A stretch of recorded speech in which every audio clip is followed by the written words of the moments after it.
everyone. Thank you for joining today's IIM online seminar series.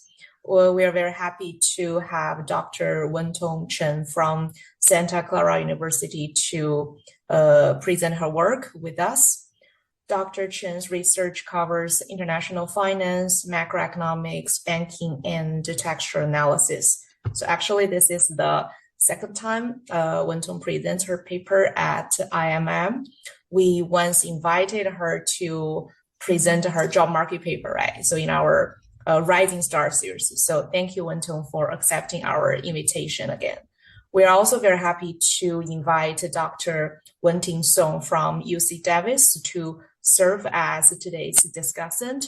And also, this is the second time we invite Wentong to join IMM. Earlier, she presented one of her papers at IMM. So thank you again, Wentong, for joining us. All right, so Wentong, the floor is yours. Thank you so much. First, thank you so much for the opportunity again to present my work. And thank you so much for Wentong to be our discussant. Today, I'm going to present my paper. We changed the title recently and we'll post the revised version very soon. But it is the same paper as shown in the email and the web. So the paper's title, we changed it to Foreign Fundamentals Through Domestic Lenses, Cross-Country Interpretation, Heterogeneity, and International Capital Flows. This is a joint work with Isha Agarwal from the UBC and Ishwa Prasad from Cornell. I'm Wentong. Okay. For the same foreign economy, typically the common information is interpreted differently by investors from different countries. Think about one event, the China's stock market crash in the January 2016. After the stock market crash, Wall Street Journal, a U.S. newspaper, reported very pessimistically and saying something like China's stocks are hit by panic selling. At the same time, the Singaporean media, the Business Times, reported the same event very optimistically. It uses the words like stock market impact on the China's economy is limited. So we can see that for the same event and the same fundamentals of the same country, actually different countries have very different interpretations. This is especially important in the international investment environment. This is because those investors rarely observe the foreign fundamentals directly. Rather, they try to collect information about the foreign fundamentals and face substantial information frictions. One of their important information source is their local media, or the investors' domicile countries' media. And therefore, the editorial gatekeeping role is very important to shape how the investors interpret the same fundamentals. Therefore, our research question is, if different countries interpret the same fundamental information differently, then does the international capital flow driven by both the destination country's fundamentals and also by the source country interpretations of the same information? In this paper, we focus on China, not only because it is our more and more important investment global destination, but also because for emerging markets like China, there are high information frictions and also there are opaque policy-making process making the international investors harder to interpret the policies and the informations there. Therefore, it is a very ideal laboratory. In this paper, we first develop a framework of the source country interpretation heterogeneity about the same destination country. And then we try to measure those cross-country interpretation heterogeneity using 1.5 million news articles from 39 newspapers in 16 different economies. And we decompose those interpretation heterogeneity into different underlying sources and show that those heterogeneity shapes the international capital allocation using the mutual fund investment portfolio data from 16 different economies. Finally, we validate that those different countries' interpretations can predict flows through the information frictions mechanism. We're using the theory-consistent heterogeneity tests to show that. Our paper is connected to 3 threads of literature. First is the media and the potential financial outcomes. And we are the first paper to offer should show that the cross-country interpretation indices about the same destination country can be measured and interpreted, and show that those can predict the international capital flows. Our paper also connects to the developing literature using text as data and also the belief dispersion literature. We decompose those cross-country interpretation heterogeneities into different sources and also link it to the portfolio behavior in an international setting. Finally, our paper connects to the information frictions and the capital flow literature. We provide our direct investor-facing measure of the interpretation environment. In the past paper, they typically proxy the information frictions using the distance or institutional conditions, and we offer our direct measure of those heterogeneity. Okay, so let's first see the framework. So in the framework, we have 3 components: public information, private information, and also the institutional investors. Let's first look at the public information. The public information part is saying that for the same public signal about the destination country, they are interpreted differently by different destination countries. So think about that investors from different source countries, they observe a noisy public signal LT on topic K at time t about the same destination fundamentals theta t on the same topic K at time t. And the new public signal each country's investors get is the noisy public signal LTK minus our noise term or the interpretation wedge term, epsilon. This epsilon is C country specific, topic specific, and time specific. It has the mean mu and the precession b. Think about this as our constant interpretation wedge. So for the same information about the destination country, consider the China publishes its GDP data. It is interpreted very differently by different countries, and this epsilon captures the different interpretation wedge. And at the same time, the source country media translated the common information into a local interpretation S. This S is country topic specific. It's a combined version of lambda on the prior information plus 1 minus lambda on the new information Y. And the weight is the precession of the prior, which is pi here, divided by the sum of the precession. Therefore, a more precise prior that leads to a higher weight on it. Similarly, a more precise new information leads to a higher weight on that by the investors. Therefore, the cross-country public information differences can originate either from the different interpretation wedges. This is a posterior mean expression. So, can either be because different countries have different interpretation wedges, or because different countries have very different updating weights on the new information. Second, let's look at the private information component. Each investor I in every country C and about the topic K, they have a private signal. This private signal has the precession tau.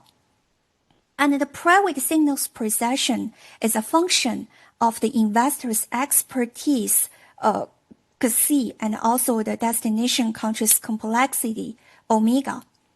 So think about that. When our investor is an expert of China, the information it collects from the private sources is more accurate.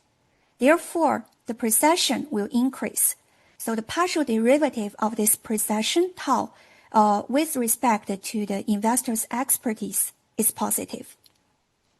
At the same time, when the destination country's information is more complex to interpret, the precision as a partial derivative with respect to this complexity is smaller than zero. The information the investors collect from the private sources is less precise.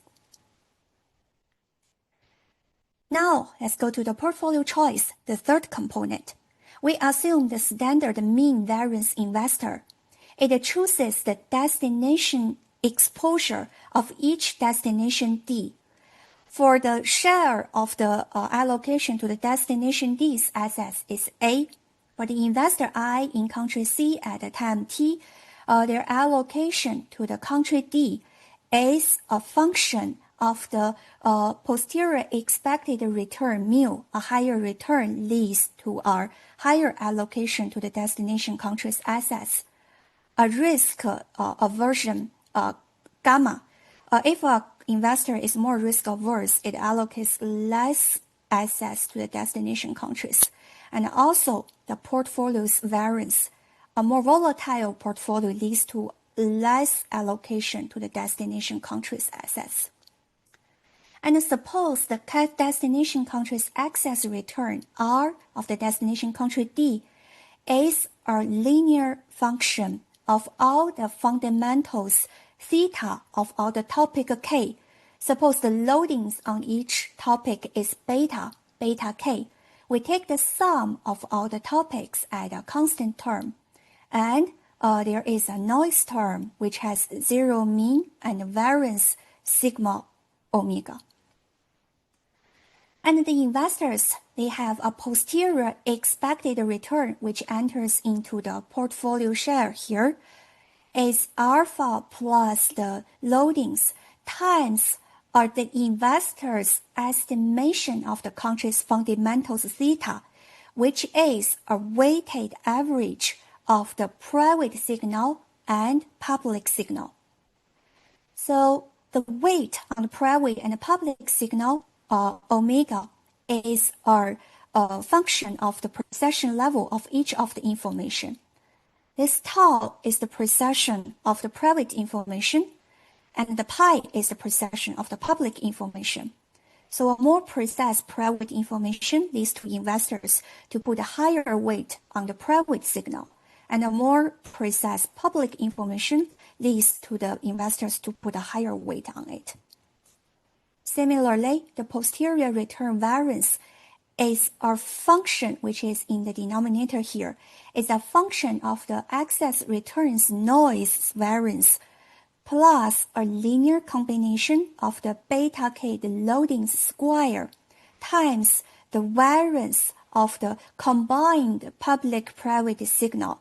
This is under the implicit assumption that for each topic k, the informations are orthogonal to each other. And this way is just our sum of the 1 over the sum of the variance of the public and the private information, or the precision of the aggregate terms.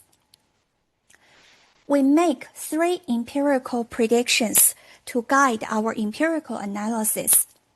First, the partial derivative of the allocation to the destination country D with respect to the public interpretation is positive, which means a more favorable source country interpretation can increase the flows to that destination country.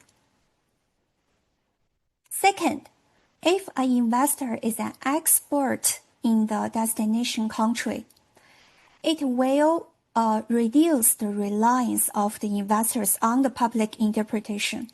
The partial derivative of those overall derivative with respect to the investor's expertise is negative. This is almost universally true because this is true if and only if the sum of the noise variance plus the sum of the non-topic case loading square times the variance is greater than 0. The third prediction is when the destination country's conditions is more complex, it will amplify the reliance on the public information because the partial derivative of this with respect to the destination country's complexity is greater than 0. So this is true under the same condition. Think about that during the high uncertainty time when the China's conditions are very hard to interpret. Private signals are not that precise. Therefore, investors have to rely on the public interpretations to accumulate knowledge about the destination country. Okay. Then we go to the measurement. So to measure how each countries have different interpretations of the same destination country, we say we are going to use China as an example. We use the global newspaper data, which sources from the Progress TDM Studio plus the Financial Times. We pick 1.5 million news articles from 16 different countries all about the same destination country, China, over the period from 2007 to 2022. We combine those with the portfolio holding data of the global mutual fund investors from the Morningstar, where we used over 20,000 open-ended mutual funds data in 16 different economies. We have their quarterly Chinese asset holdings at the security level with the price and the quantity information for the same time horizon. We also combine those with some macro and financial data. So to measure the interpretation differences, we first construct two aggregate indices. The first is the attention index, which measures the attention paid by each global news media to China. It is measured as the average share of the China-related news articles across a portfolio of the media outlets in a given country. And moreover, we construct our interpretation index. It measures how positive or negative each destination country is about China. To measure the sentiment of each destination country about China, we use FanBird, which is a transformer-based sentiment model. Those following the recent development of the text as data literature. And for every news article, we assign a positive, neutral, or negative label to it, along with a confidence score showing how confident the algorithm is for classifying the article into that category. And also, we multiplied the label with the confidence score and computed the average across all the China-related articles within the same month in every country. Okay, before I move forward, let me ask any questions from the audience. So far, so good? Okay, good. So let's first see the plots of those indices. The top panel shows the attention index, and the bottom panel shows the interpretation index. For the dashed blue line, it shows the mean of all the countries in our data set. We have 16 different economies. And for the dashed line, it represents the median. The opposite. The dashed line represents the mean. And also, the shaded area represents the 25 to 75 percentiles. And there are several trends. First, we can see that during the major global or China-related events, such as the China global financial crisis in yellow, the China's stock market crash in the purple, the U.S.-China trade war in the black, and also the COVID-19 pandemic in red. For those events, we can observe higher attention to the China's news and also a decline in the interpretations, more negative interpretations. Second, there are huge cross-country differences no matter we look at the attention or just the interpretations. We will look at those cross-country differences in more detail. Okay, Besides those aggregate indices, we also construct the topic-level interpretation indices. Using the large language model classifiers, we categorize each China-related news article into 12 unique topics. Those topics including something like the trade, regulations, domestic economy, human rights, or geopolitics. We construct the same attention and interpretation indices at the topic level. So here, our topic classifications are distinguishable from each other and also are consistent with the understanding of each topics. The two word clouds shows the backgrounds within each topic of all the news articles. For example, the left panel shows the trade and the supply chain topics. It captures the topics such as the trade war. And also, the right hand shows the real estate, debt, and financial stability topics. It also captures some property, real estate related words. Now, let's look at those cross-country differences. Here, I showed the heat map, which shows the cross-sectional, the average across all the time horizons. On the horizontal axis, it shows different countries. On the vertical axis, it shows different topics. We have 12 topics.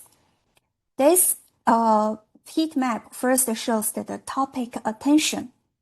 We can see that for some topics, such as the topic 8, geopolitical related topics, topic 9, society related topics, and also topic 12, firm related topics, it receives a darker color represents higher attention, almost attention universally across all countries.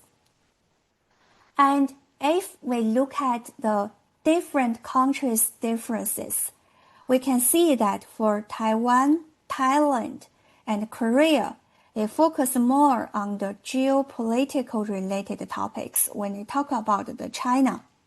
For the European countries, for example, they focus more on the financial market related topics. And for the US and the UK, they focus more on the geopolitics, society, and also the firms related topics. Second, we focus on the topic interpretation cross-sectional differences. The same heat map. Red color means on average, the topic in that country about China has a positive component or tone. The blue represents a negative component or tone. Similarly, horizontal axis represents the countries, vertical axis represents the topics. We can see that for topics such as the technology, firms, they receive universally more positive interpretations.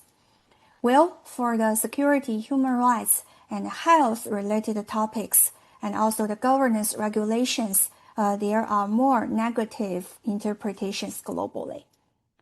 However, if we look at each country's column, we can see that Asian economies, such as the Malaysia, Philippines, Singapore, and Thailand, those countries have a relatively positive views of all topics about China, especially for the technological related topics. However, if we look at advanced economies such as the UK, US, and also the Australia, Canada, they have almost blue colors for all topics, meaning they are having a relatively negative view or interpretation about the China's news, regardless of the topics. Okay, having seen those stylized facts, it is worth asking then what drives those cross-country differences? What are the sources of those cross-country differences? We try to decompose those cross-country interpretation differences into 4 components. Firstly, for the same aggregate index about China for the country C at time t, we can interpret it as a weighted sum of the topic share, how much they discuss about each topic K, times the within topic interpretation, take the sum of all the topics. So the source countries' interpretation differences can either be because they cover different topics when they talk about China, or because within each topic, they just have different interpretations. And if we focus on those within topic interpretation differences, we have already seen that it's a weighted average of the prior plus the new information. And we already showed that every country can have very different interpretation wedge when they add to the new information. The same stock market information, each country just interpreted differently. And also, they can have different speed of incorporating the new information reflected by those lambda. Some countries just keep updating the new information very fast. So to summarize, there are 4 different sources of the cross-country heterogeneity. What do they cover? How do they frame it? And what are the interpretation wedges? And also whether they have different speed of incorporating the new information. We first look at the topic attention difference and the within topic interpretation differences. To capture that, we construct 2 counterfactual sentiment indices. For the attention-only index, we just let the topic attention to vary across countries and hold this within topic interpretation to be the cross-country mean. So only allow the topic selection, the weight, to float. Second is the interpretation-only indices, where we we let the topic weight to be fixed to be the cross-country mean for each country's index, and allow each country's within topic interpretation, this orange component, to vary. So for each period, we just compute the contribution of each counterfactual indices to the overall variance. Here is the plot. The orange one shows the variance within topic variance, and the blue one shows the topic attention differences. It's almost not possible to see. Almost entirely the cross-country differences are driven by the within topic interpretation differences. So rather than talking about the different topics, each country talks about the similar topics, but just talk about it differently. So what drives those orange part, the within topic differences? Is it because every country have a different speed, or they have different interpretation wedges? Following the Lahari and Chen, we also construct some variance decomposition terms to allow each time either only the updating weight to vary across countries, or the interpretation wedge to be different across countries. We also allow the initial prior to be different across countries. So for every country, we divide the within topic heterogeneity into 2 components. One is what we call the belief level component. The other is the updating heterogeneity. This belief level component are composed of both the initial prior differences. Unfortunately, our time series is not long enough to fully get rid of the initial prior's impact. And also the interpretation wedge differences, the mu term. Every time when new information arrives, they add a constant wedge to the new information. The initial prior one is the dark right, and the wedge one is the light right, and the updating heterogeneity is blue. We can see those country belief level differences are composed of the majority of the within topic differences for almost all the topics. Here we compute the same variance decomposition for each topic differently. But for topics with higher information arrivals, such as the domestic economy and growth and financial markets, the updating heterogeneity also explains still less than half, but a lot of cross-country differences. Okay, having shown that there are some cross-country interpretation differences, and those differences are originating almost entirely from the within topic differences rather than which topic is being covered, and also driven by the country's interpretation wedge plus initial priors. We further show that whether those interpretations can predict or drive the international capital flows.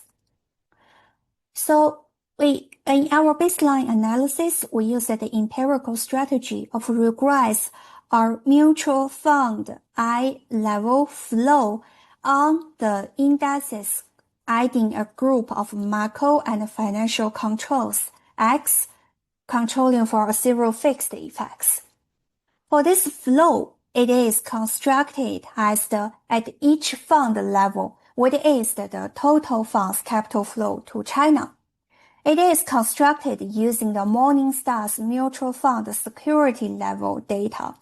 So for every fund, we have the quantity of each Chinese asset securities. We calculate the quantity in the current period times the price of the previous period minus the quantity and the price in the previous period divided by the previous period market value of the Chinese assets. So it's a flow measure, captures how much percentage of the additional flows are into the Chinese assets in this period compared with the previous one. And for those indices, it includes both the interpretation and attention indices constructed. The cross-country controls, including some macroeconomic controls, such as the GDP growth differences between China and the investors' domicile countries, exchange rate and also the interest rate differences, financial controls, including the return differences and the volatility ratio. We also control the fund fixed effect and the time fixed effect. Here is the result for the column 1 to 4. We add those macro and financial controls gradually, and we can see that across all those specifications, the interpretations are more positive interpretations can predict a higher flow into the Chinese assets, consistent with what we have predicted using our theory in the initial framework. And considering the economic magnitude, one standard deviation increase in the interpretation can lead to a 0.96 higher quarterly flows into the Chinese assets. This is roughly 13% of the average quarterly flow into Chinese assets across all the mutual funds in our data set. So this economic magnitude is relatively large, and this can be annualized to 3.8%. So our baseline results are also robust to measure the sentiment using traditional text as data analysis using the bag of word approach, positive word list, negative word list, and also robust to applying language extensions to the Fanbird package. For example, we can expand our analysis to also include the Spanish, Germany, and also French newspapers, and our results are remaining robust. Okay, now let's come to the identification. Our baseline results have already shown that the South country interpretations can predict the flows. However, those interpretations may also reflect the China's fundamental changes not captured by the China financial fundamentals or macro fundamentals. So all the local investors believe or risk appetite. So we need some variations in the South country's interpretation that is not driven by the China-specific fundamentals or local investors' demand. So we are we are doing additional identification analysis by incorporating more destination countries to emerging markets to our analysis, and also controlling for the country year fixed effects. But those are in progress. Today, I will only show the results considering the exogenous variations independent of the China's fundamentals. We first used the Arab Spring as an event study to illustrate how our identification ideas are like. Then we extend our analysis to a more broad shift-shire IV approach. So, Arab Spring is a sudden external change in the global geopolitical sentiment. This is an event originating outside of China, but it triggers a worldwide reassessment or new analysis of the geopolitical related topics. So there is no change in the China's fundamentals, but the Arab Spring makes the each global newspapers to interpret the China through a different lens or views of the political stability. So, therefore, in our data set, we have 16 different economies. And those countries, they may have differences in their pre-period exposure to the geopolitical news on average. And therefore, their reinterpretation of the political related news can be very different due to their different attention to the geopolitical news. Therefore, we first regress our interpretation indices on interaction term, which is post times high geopolitics. The post equals 1 after this Arab Spring event, and the high geopolitical news, this is a dummy variable that equals 1 for the countries have a very high geopolitical attention of all the news. And secondly, we regress the flows on the same interaction term, controlling the fundamentals and also the fixed effects. Here is the results. The first two columns shows the index response, and the third column shows the capital flow. We can see that after the Arab Spring event, countries with a higher geopolitical attention have no significant differences to the China-related news compared with those countries with a low geopolitical attention. However, their interpretations towards China is more negative.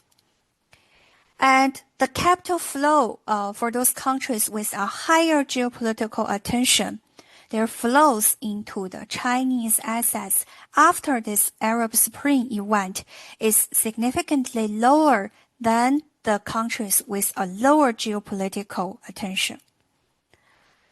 So those can show that after this Arab Spring event, exogenously to the China's fundamental changes, shifts the global interpretations of China, and also makes those countries have a more negative interpretation to withdraw their funding.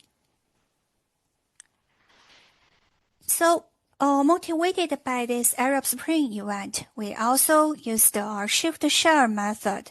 The core idea is the same. When the global interpretation sentiment towards a particular topic, such as the geopolitical topic, changes, countries with a higher attention to that topic will experience a larger shift of their interpretations about the China. So we construct our instrumental variable, which is our shift-share variable, with the shift to be the our pre-period topic share of the each country's attention to each topic. We assume it is fixed, and also a geopolitical sentiment shock This shock is constructed using all the non-China coverage news. Here we used the WSJ as a global media, and we are extending this analysis to be our global media portfolio data.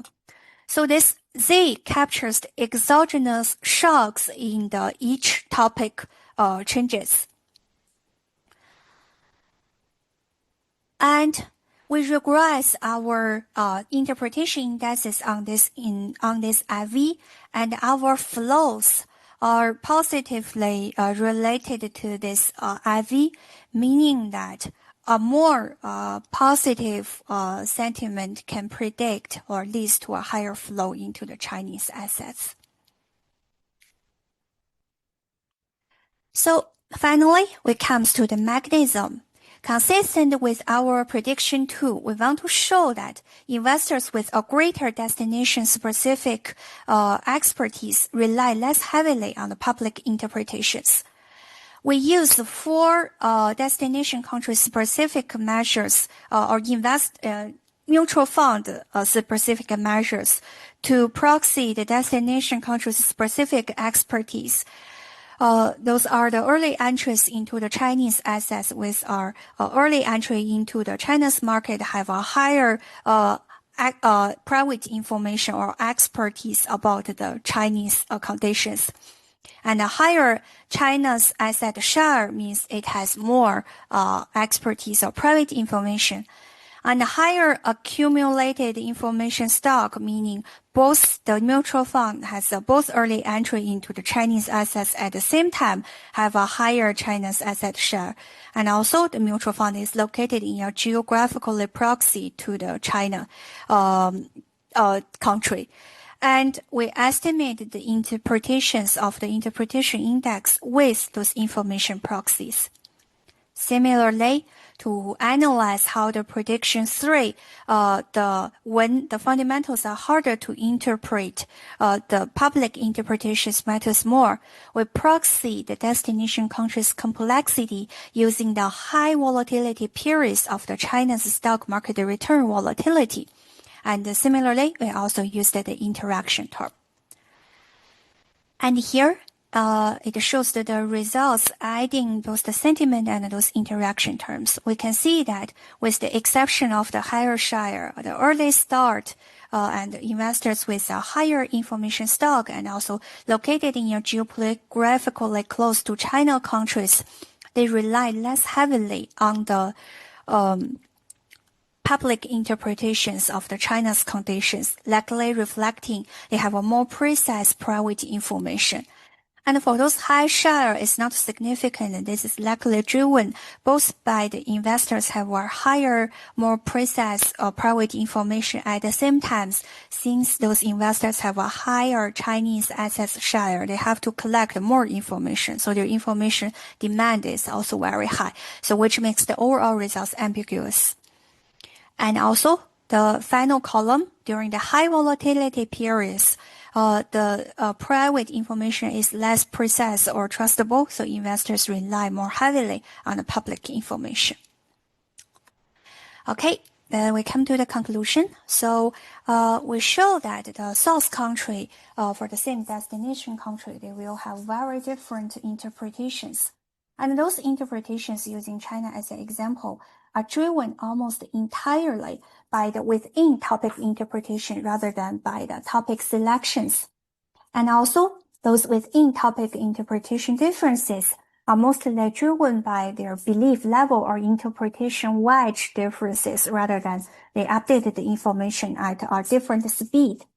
And also, those source country interpretations, they can predict the capital flows into China using the mutual funds data. And those mechanism is consistent with the information friction mechanism, meaning that there is a weaker effect when the investors have more precise private information and stronger during the high uncertainty index. If there is a one-sentence summary of our paper, it's like the interpretation heterogeneity is measurable and also is behaviorally relevant. It's an important component of the information frictions, which drives the international capital flows. Thank you, and I'm looking forward to the discussion. Right, fantastic. Thank you so much for the organizers for inviting me to discuss this paper. And thank you to Wentong for the great presentation. So since Wentong is very clear in the presentation, so let me be very brief in summarizing the main findings. Wentong and co-authors found that there is a large degree of cross-country heterogeneities in how local media interprets the news about the same country. And this paper focuses on news about China. Now, this heterogeneity can be decomposed into different parts. And the authors found that the main heterogeneity is driven by within topic sentiment differences rather than cross-topic attention selection. And this finding is quite different in the international context from the findings in the closed economy literature, where the main differences is driven by cross-topic attention. And so it's a very interesting and new finding and addition to the literature. Now, moreover, differences in how media interprets the news is actually related to real variables. In particular, it relates to how mutual funds move capital in and out of China. So more positive interpretation is related to inflows into China, particularly when the investors have less expertise with the destination country, or when there's a higher degree of uncertainty about Chinese economy, about the Chinese economy. So methodologically, this paper uses Texas data, and it's guided by a theory of portfolio allocation and information frictions. And I want to point out that this is a substantial data collection effort. So the authors use 1.5 million articles from 16 different economies to construct indices, not only on media's attention, but also media's sentiment of China. And so this provides a superb public goods to the literature. And so this is one of also the main contributions to the paper. So I really enjoyed reading the paper and I learned a lot. This paper provides one of the first international evidence on the connection between news coverage and capital flows. And it's an impressive data creation effort, and it constructs a data set on China news coverage from 16 economies, and it combines textual analysis that's guided by economic theory. So personally, I find the results on the connection between interpretation heterogeneity and capital flow fascinating. And I think it's one of the strongest contribution to the literature. And so for that reason, I would like to push the authors a little bit further on whether we can establish the causal identification of that. So in particular, this paper makes two identifying assumptions. One is that the destination country's fundamental is identical, regardless of what the source country is. And the second identification assumption is that the media's reporting, so including attention and sentiment, are exogenous given. So I would like to discuss these two assumptions a little bit further. So the first assumption is that China's fundamental is the same for all source economies. So this will imply that payoff relevant fundamental for China is going to be the same for Taiwan, which runs a trade surplus with China, and the same for US, which runs a trade deficit. And we could think how in reality that the data could look a little bit differently. So that's one. And in addition to it, as Wentong mentioned, economies' exposure to China can different. So for instance, economies with either trading relationship with China may have a higher exposure relative to countries with low trading relationship. And furthermore, this exposure can vary endogenously. So in the extreme case where you think there's a military conflict between these two countries, this unobserved variable could drive both the payoff relevance fundamental capital flow, and how media interprets China in the same time. And so, is it possible that we could extend the theoretical framework to allow for this heterogeneity? So that's the first one.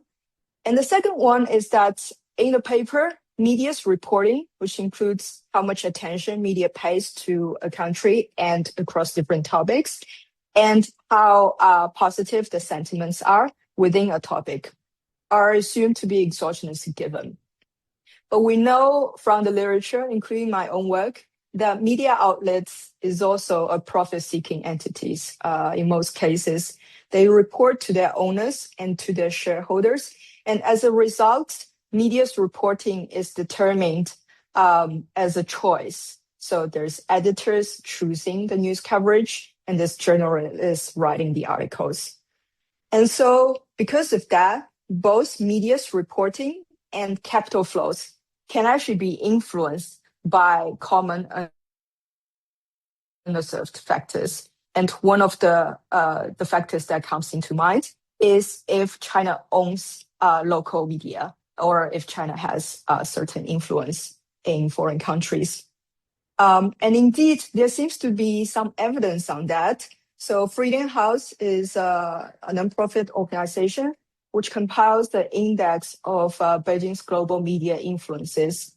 What I would like to note is that Asian countries like Philippines and Malaysia both seems to have high influence by China's media, but they also tend to have positive news coverage of China in the paper. So these two seems to be related, and so it'd be great if we can control for it somehow. I have some other small comments that in the interest of time, I could discuss with Wentong offline. So to conclude, this is a fantastic paper that provides evidence on the cross-country heterogeneity in media's coverage and how they interpret the news about the same country. And it provides evidence on the connection between media's coverage and capital flows. And these are valuable additions to our insights in the role of media, particularly in the international market. I really enjoyed reading the paper. I learned a ton, and I encourage the audience to do the same. Thank you very much. Thank you very much, Wentong. This is an excellent discussion. So, Wentong, would you like to respond to those discussions? Sure. Thank you so much for Wentong's feedback. Those are very good comments. And to quickly address those comments, firstly, regarding whether the results can be driven by some omitted factors like the cross-country relationships, such as the trade relationships differences. We try to control this firstly by adding a group of macro and financial controls, like the cross-country relationships captured by the GDP, by interest rate differences, by the macro, about the financial cross market return differences or some volatility difference. We try to control that as much as we can. At the same time, we are working on extending our analysis to some small emerging market groups such as the Brazil and Russia. So we want to add some country quarter fixed effects to control for the cross-country differences. The reason is actually for those cross-country variables, typically they are slow moving, and sometimes when we it's like it's already it's when we add those time fixed effects, it has collinearity with some of the other variables. So it's not that feasible to control all of them. And also regarding whether the the results can be driven by factors. For example, for the media's ownership, first we try to use our portfolio of newspapers within each country to get rid of the media slant as much as possible. For example, for the US, we use WSJ, Boston Globe, Los Angeles Times, and Washington Post, the New York Times. They cover different tones and face different audiences. We hope that can diversify the media slant a little bit. And secondly, we expect some of the cross-country interpretation wedge are actually driven by some of the cross-country relationships and something like the media ownership driven. So in our appendix, we try to analyze what drives those cross-country interpretation wedges. And we found that those wedges are actually correlated with several fundamentals, such as the famous geopolitical element using the UN voting data, or like the trade relationships, economic ties. But none of one single factor can explain those interpretation wedge differences across countries. So if the media slant or the media ownership, it can be one explanatory factor to the interpretation wedges differences across countries. So that's our expectation, and we do not expect it contradicts with our analysis. But thank you so much. It was a very, very useful feedback.